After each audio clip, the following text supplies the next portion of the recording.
Hello, everybody. It's Friday, the 12th of September, 2025. We haven't done a That Was the Week show for a couple of weeks. I've been in Australia. A couple of weeks ago, we did a show about a classic Silicon Valley win-win-win. Can users, publishers, and tech companies really all benefit from the AI revolution? Keith said yes. I wasn't so sure. In the last couple of weeks, I think Keith has doubled down. He's gone a little crazy. He is talking now about why exuberance when it comes to the AI revolution is required. It's the rational response to what's happening. Keith is joining me, as always, from the heart of Exuberance, Palo Alto. Keith, what's happened over the last 2 weeks? Have you gone mad? No, I've always been mad, Andrew, as Pink Floyd famously said in a song. You remember that in the background? I've always been mad.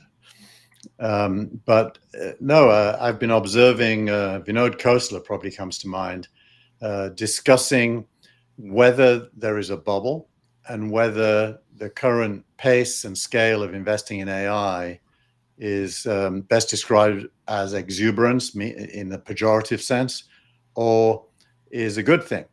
And this week's articles, especially one by John Callahan, who talks about the price of growth being very high, but the output of growth being even higher still, kind of brings it all into light. And there was a conference, I think it was called Connected. I forget what the conference was called, True Ventures, where John works, put on, which attracted a big crowd in San Francisco to discuss it. So this idea you suggest that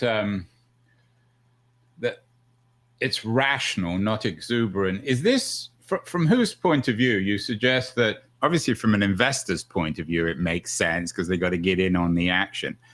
But are you suggesting that everybody, creators, ordinary users of technology, they should all be, that it's always at this point in early September 2025 that it's rational to be exuberant about all this new technology? Well, look, I think there's only two possible ways of thinking about it.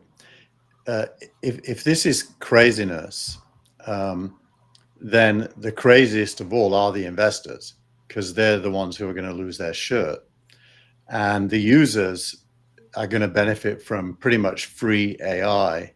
So the users are the least damaged. If it's a good thing, the investors are going to make a lot of money as a total group. Of course, it won't be evenly distributed. Some will make a huge amount, and others will lose money. But as a group, they'll make a lot of money, and the users will still be fine because they'll benefit from free AI that gets better and better and scales higher and higher. And ultimately, if you can imagine a kid in an English class in an African country that has poor infrastructure, being able to have an Android phone that gives them access to the best AI in the world, that's a leveling up, the like of which we've never seen. So, the underlying outcome of these huge investments, and they are huge and fast, the underlying outcome is something that, if it works out, we should all embrace. So The Economist, I'm not sure if you included this in your newsletter this week, but The Economist's cover story was on what it calls a $3 trillion AI investment. And it asks, what if it goes wrong? Your attitude, Keith, seems to be that it can't go wrong. Is that fair, or am I wrong? I mean, the reality is that for better or worse, $3 trillion now has been invested in the AI revolution. Are you suggesting that it's impossible for this thing to go wrong now, that it's inevitable that it's going to work out? I think it can, at the level of an individual investment. For example, yesterday, Perplexity announced a big investment at a $20 billion valuation. That investment could go wrong. But if you're talking about all the investment in AI, it really can't go wrong. Why? Because there's a genuinely transformative element to AI that, by most experts' predictions, is likely to add something like 20 trillion to global GDP by 2035.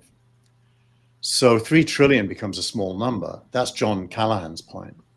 And so even though the numbers are big, the predicted gains are bigger. And as we know, GDP, once enshrined within companies, trades at a multiple of that number, something like 20 times. So 20 trillion of GDP equals 400 trillion of value in companies. So it's a massive value that is being sought. Can it go wrong? Yes, in individual cases, and there will be some bloody noses or egg on the face, but not in the macro level.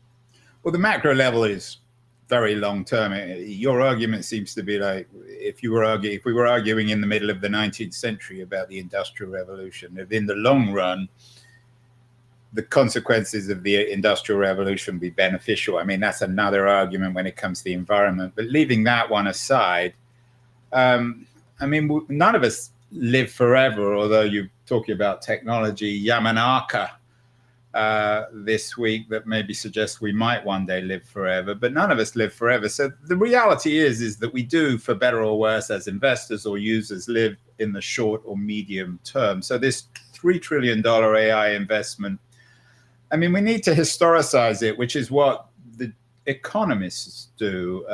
They compare it to previous booms, railways, telephone, electric light.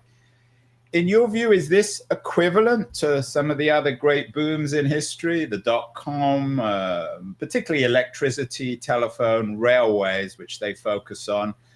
And one of the things that The Economist, I thought it was a good piece, suggested that you have overcapacity, maybe in the short term, but it nonetheless has a detrimental economic impact.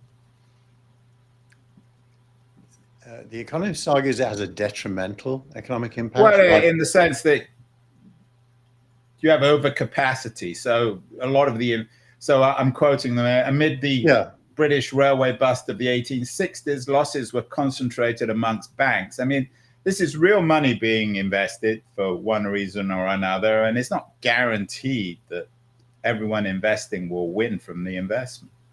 Well, that's. I mean, you're right, Andrew, but that's just the nature of investment. It's a bet, and if you bet on an index, you almost never lose. The S&P 500 being a case in point. If you bet on an individual stock, there's a pretty good chance you will lose, especially in a constrained period of time. So, but I'm not sure that's the right framing to assess the moment. So are you suggesting that the Economist cover story, they're classically pessimistic, that they don't get it? What's the problem with this story? I would suspect inside The Economist there'd be other people who would write the opposite story. I think it's basically clickbait to attract skeptics to buy The Economist, and it is a question: what if it goes wrong? It's not a prediction, and it's saying that in every other transformative era that everybody would agree produced good outcomes over time, there were moments of regret, and that's okay. I think that's fair. It just doesn't matter. Well, let me quote, and I'm quoting The Economist because they know their numbers. It already ranks amongst the biggest investment booms in modern history. This year, American large tech firms will spend nearly $400 billion on the infrastructure required to run. But they argue that there's no guarantee, and I'm quoting him here, no matter what happens, many investors will lose money. In the rosiest scenario, AGI will arrive and usher in a new world of economic growth of perhaps 20% a year, which is what you talk about. Some shareholders would enjoy astronomical returns. Many others would face big losses. Do you think they're wrong? I don't think that's wrong, but I think the 20% a year is part of what they're saying and is likely to be right. And that's huge, by the way. The world economy has never grown at 20% a year, ever. So clearly, if your job is to make money by buying the future today, you probably should be fired for not investing in AI. So it's rational. I mean, this is your point in the editorial, that it's a rational investment. Anyone who isn't investing, anyone who isn't exuberant, is actually irrational, in your view. They're conservative. They're possibly rational. They're just not going to benefit from the outcomes, and that's fine. Not everybody has to play the game, if you will. So I'm not criticizing people who stand on the sidelines. I'm just saying those who take the risk will get the reward, unless they're one of the few that make bad bets and lose their money. And there will What do you think the biggest risk then is? I mean, you're unusually optimistic, or maybe not unusually optimistic in Palo Alto. Not everyone shares your optimism. What do you fear here?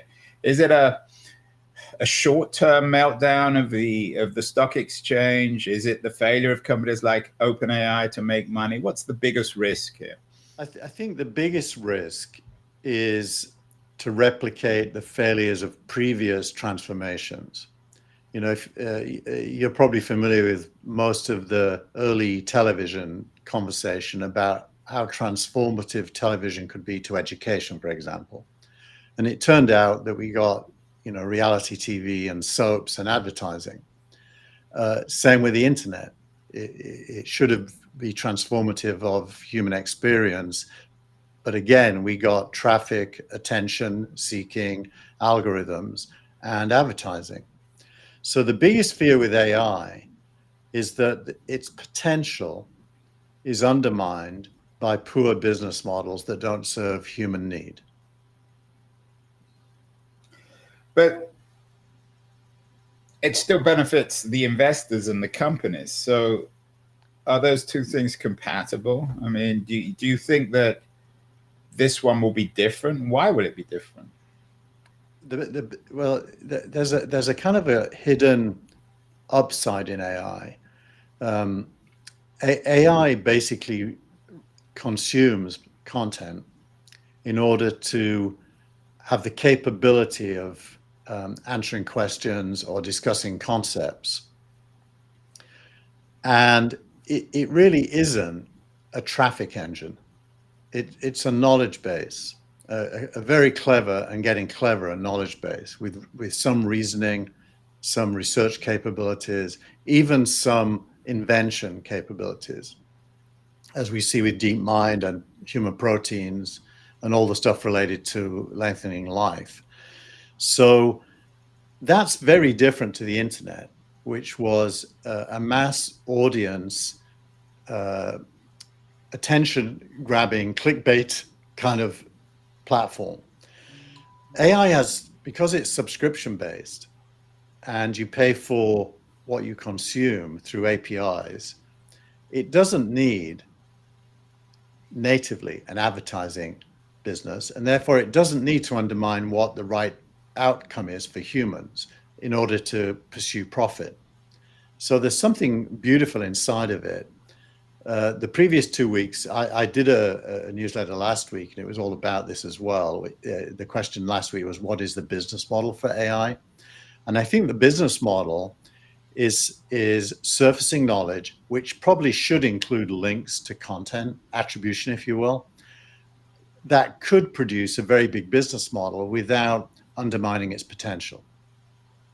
And my fear will be that that doesn't happen, that Sam Altman turns into the Google ad network. There's also the issue, I mean, you and I have talked about this endlessly, of content and how people are paid back from AI borrowing the content. I mean, there are IP issues involved here as well. You seem to take it for granted that creators will benefit from this, although many creators are deeply fearful. Many of them are indeed already suing AI companies. How is it guaranteed that creators are going to benefit from this? And should they be paid for the intelligence they lend to these engines? there's no definite outcome there, but there's a couple of possible outcomes. The first thing to note is that creators are hooked on traffic and attention just as advertisers are. You know, if you think about the pre-internet creator, you had to sell a magazine or a newspaper, or a TV show had to be watched. In those days, most newspapers made money from classified advertising and subscriptions, or people actually buying the product. As the internet came along, increasingly content creators gave away their content for free in the hope of monetizing it through advertising. So they fell in with the internet business model, and that led to some good outcomes and some bad ones. The end of the open web, which Google talked about this week, it's another article in this week's newsletter. The end of the open web, which is all about the decline in people reading websites, it's about 8% this year, points to a future in AI where there really won't be the possibility of monetizing content through traffic. So subscriptions and the quality of your product are going to have to reign supreme again. And that's a challenge for most creators. Absolutely. Not for us, for our show, though. Not for our show at all. No, we have one of the best shows on the internet, don't we?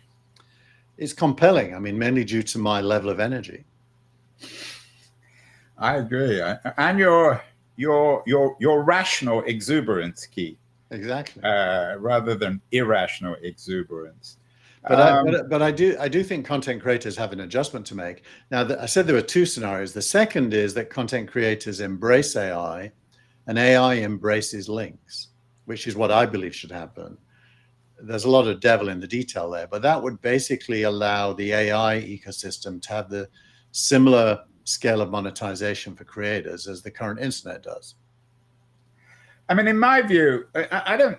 Some of the things you say, I don't necessarily disagree with, but I do think that, borrowing your language, the devil is in the detail in the short term. Clearly, there are going to be some downturns. Maybe there'll be a bust, maybe there won't. The interesting thing, and the Economist deals with this, is fearing the burn. What would happen if there is a crash, or at least a very sharp correction? In the dot-com boom, it didn't really matter because it was mostly private, and I guess it brought the stock market down. What's interesting, the difference between 2025 and the 90s was that most of this is being led by a tiny handful of big tech companies as opposed to dot-com startups. So I'm not sure whether this makes the broader economy more or less vulnerable to a sharp correction. What's your take? Well, you're definitely right that there's a concentration of money in a few hands. And that goes for the whole value chain of money. Only a small number of venture firms are raising large funds.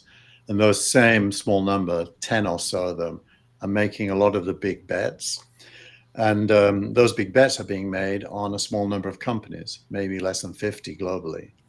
So, this week, AMRL in Holland invested 1.3 billion in Mistral, the French AI company, which is an unheard of. Yeah, although the FT had a good piece from this week suggesting that still in US terms, it's small, minimal. Yeah. It's small. Pocket change. Yeah, but it's a corporate investment. It's not a VC investment, so that's kind of interesting. And ASML are the people who create chip designs. So it's kind of interesting. Now, so I think that there is a concentration of money. Whenever there's a concentration of money, a single point of failure can have an ecosystem impact. That's also true. For that to happen here, I think OpenAI, which just announced how it's going to deal with its not-for-profit status this week, OpenAI and Anthropic would have to be the two that go into some kind of a crisis. Now, with OpenAI placing a $300 billion contract with Oracle this week, which, by the way, has doubled Oracle's share price. So Oracle's now worth over $1 trillion. Yeah, and Larry Ellison now is even richer than Elon Musk. So if something went wrong there that impacted both OpenAI and Oracle, that would have stock market consequences. But the example I would give you to frame what would be the consequences of that is the Channel Tunnel between the UK and France. It went bankrupt. It did have that big crisis. Admittedly, it doesn't impact the whole ecosystem of world capitalism in the way that AI might, but it was major. And what happened is it got bought out for pennies on the pound and is now a thriving business. So the human gain of the Channel Tunnel, survived, and the human gain of AI would survive because these models that get trained, they don't have to be retrained to still be as good as they are. They just keep working. So and running them isn't the expensive bit; it's training them. So I think overall, the human impact of a crisis is likely to be quite well contained if there were one.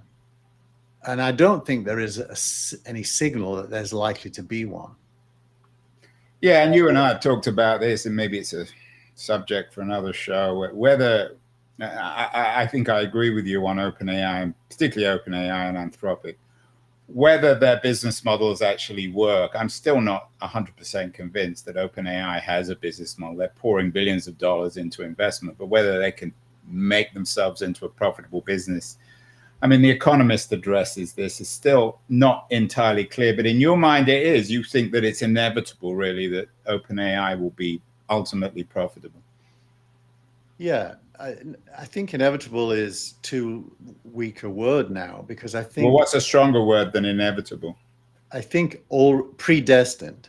Predestined. It's already happened. I mean, they announced even larger revenues than they'd previously predicted, and they've increased their guess at the next 2 years, and it gets well over 100 billion in revenue in a time frame that we can predict from today, because it's soon. So I think that's predestined. I gotta put that in the title. Predestined. That's even stronger than. Sounds a little religious. Predestined. Yeah, but only from the standpoint of today. I wouldn't have said that a year ago. But some people might argue that, well, it's all very well to build this massive revenue, but there are many costs, and it's still not entirely clear that for a profitable business, your revenue needs to be higher than your costs, and it's not clear if OpenAI can do that. But you believe that that's also predestined. I think if you're the CFO at OpenAI, the way you think about it is roughly this: it costs you a certain amount of money. 300 billion seems to be the number this week, to continue to train better and better models. It probably costs you something like, if you want to serve the entire world of up to 8 billion people, it costs you a fraction of that 300 billion to use existing models to serve those people. And so it's a little bit like the CFO of Amazon keeping building warehouses, thus making Amazon unprofitable for most of its life.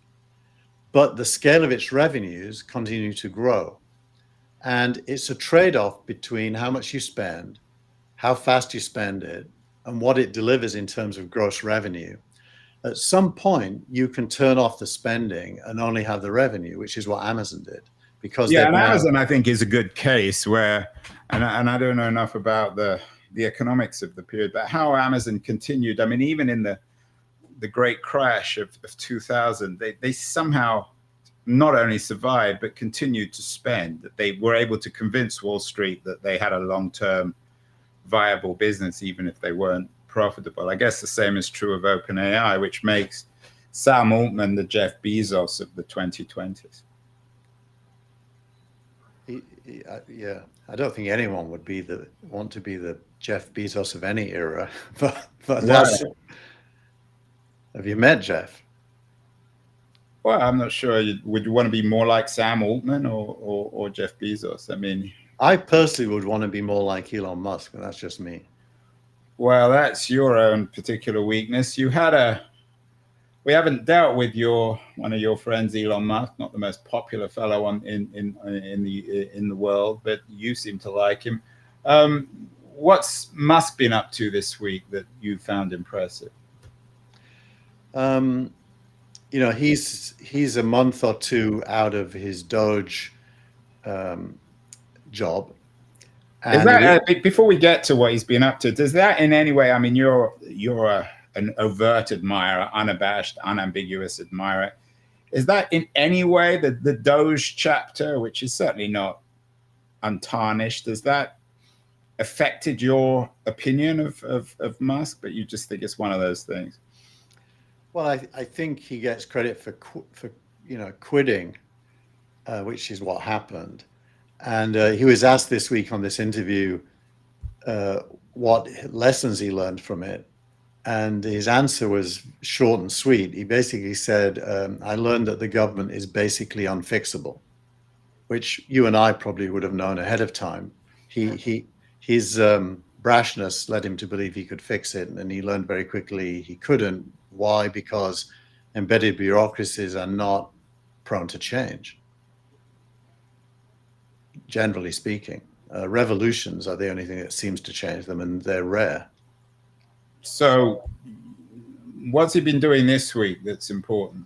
So he was interviewed about everything he's doing by the All In podcast, which is a friendly environment for him. They had an All In summit in LA. I think they had 2,000 or 3,000 people there. And it's a very sanguine interview. But the bit that I focused in on was prior to him coming on stage, Alex Karp from Palantir was on stage and had said that the West, in quotes, had reached a period where it has a suicide wish. And when he says the West, he means a whole set of ideological gains that come from the Enlightenment and represent the definition of progress and stuff like that. Musk was asked his opinion and said, the evidence suggests that there's a suicide wish. That is to say, we, the Westerners, are now alienated from our gains from the past and don't like them anymore. But where's it? What exactly is he talking about? I think he's talking about everything from environmentalism to the trans issues around whether former men could play in women's sports. He's basically saying that ideologically, we've arrived at a place where, like, we're ashamed to be white if we're white because it's racist to be white. Basically, we've gotten so confused about our desire to be good that we've started hating ourselves and what we represent. But what's that got to do with environmentalism? I mean, aren't those real issues? Is he just denying them? Well, he doesn't deny them. He makes the point that humans in the Enlightenment tradition are the solution to all problems. But in the current narrative around environmentalism, humans are the cause of all problems and probably not able to solve them, other than by conserving. And conserving really isn't change. Conserving is slowing down, whereas innovation, like in fusion technology or solar and other, or Yamanaka, is active improvement by humans. And the balance of the narrative is humans are bad, is what it's saying. And I think there's truth in that. Well, I mean, it seems a very Manichaean way of looking at things. What about Alex Karp? I mean, a lot of people would argue that Palantir is a problem. They create weapons that don't necessarily benefit mankind. What was he saying? Well, Palantir doesn't actually create weapons, just to be clear. They create software that applies intelligence to large data sets to understand things. He was explicitly asked whether that includes surveillance of US citizens. And he answered that they don't do surveillance of any citizens. So what does Palantir? So they're not in the war in the military warfare business. Palantir. He said they've never won a contract from either the FBI, the CIA, or any of the. So what's their business then? Their business is managing large data for intelligence that can lead to better planning and organization, broadly speaking. Obviously, that's an umbrella that could mean lots of things in lots of contexts. But government is one of their biggest customers, just not the enforcement part of government. So for you, Palantir is another example of rational exuberance. These are good things. Could you ever imagine a tech company that's bad, Keith?